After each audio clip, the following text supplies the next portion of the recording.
need a 911.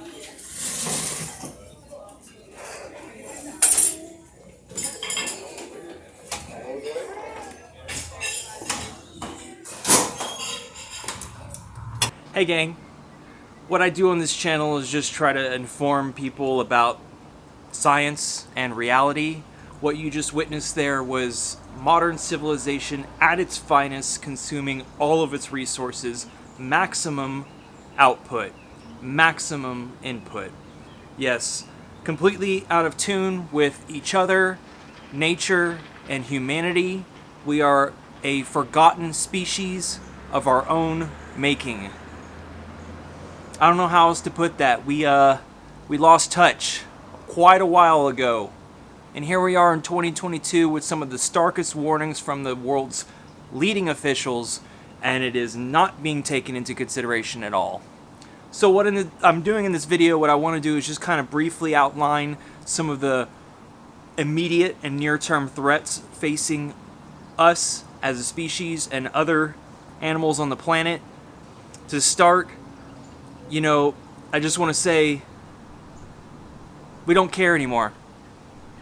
We've gotten to that point where we're completely absorbed in ourselves and our phones. And it's like that feeling, it's like going into an elevator in any metropolis, pick any big city, go to a high rise, step in the elevator with 6 or 7 other strangers, no one says anything to each other. No one talks to each other. It's kind of this awkward air of silence. And for empaths and people on the spectrum, it's somewhat very uncomfortable at times.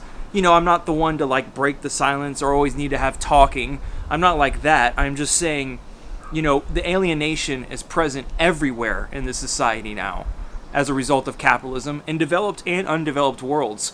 It's everywhere. The grocery market, cafe. And I want to ask you, inverting what I said in a few videos earlier, has anyone in the past few years ever turned to you at a cafe, a public spot, and said, hey, do you know about global warming or overpopulation? Just even bring up the topic in any way, either serious or just lightly. No, I've only had 1 or 2 people do that in the past 5 years. That's how I know we're screwed, okay? We are so completely delusional and narcissistic to think that we can keep pumping our gas tanks and this keeps going on completely as planned. The future is nonlinear.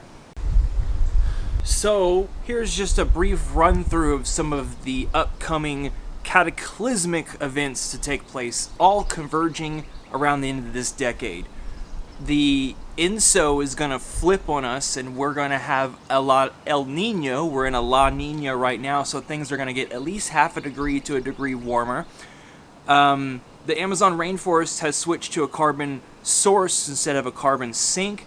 The oceans are not absorbing as much oxygen anymore. The Doomsday Glacier is going to melt and raise sea levels by a couple feet, and that will happen by the end of this decade. It's scheduled to melt by the end of this decade. You're going to have the Arctic sea ice minimum completely, the Arctic sea ice gone, melted for a portion of the year during the summer, and that could happen next year or within the next few years. You're going to have uncontrolled nuclear meltdowns from really disastrous weather events striking nuclear facilities around the world, not to mention floods, tornadoes, hurricanes, you name it. These things alone and the Arctic melting is going to release 25 years worth of emissions, blasting like a furnace on us. Also, methane hydrates, which are located near permafrost and basins around the world, is melting and releasing even more methane faster.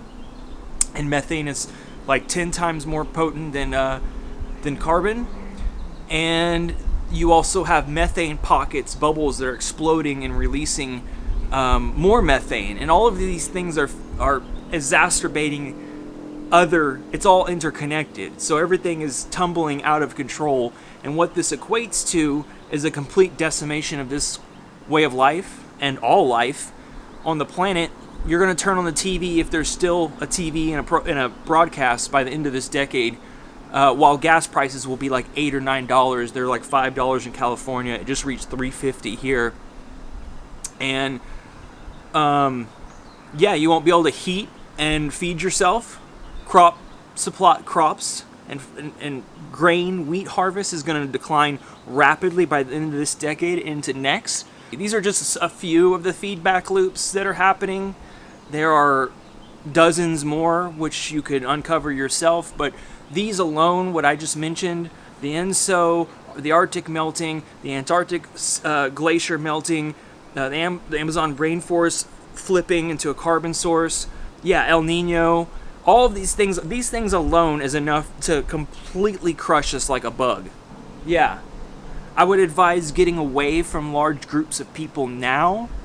This is not just my advice. All the other prepper channels are talking about this right now, about government leaked memos they're getting, and all these things exacerbate their threat multipliers, so they cause other problems like countries to fight each other and potentially invite nuclear war into the picture. So it's not looking pretty. It's very dismal, and we squandered our chances. Okay, we can't suck all the carbon out of the atmosphere. We can't refreeze the permafrost basin. We can't refreeze the Arctic and Antarctic. We can't regrow the Amazon rainforest after chopping it down. Okay? I hope you lived a meaningful life. I hope you found what you were looking for. I plan on getting away from large groups of people and surviving somehow where I can. Thanks to the support of all of you, I'll keep this channel going until the very end. Thank you. And I'll talk to you guys later. See ya.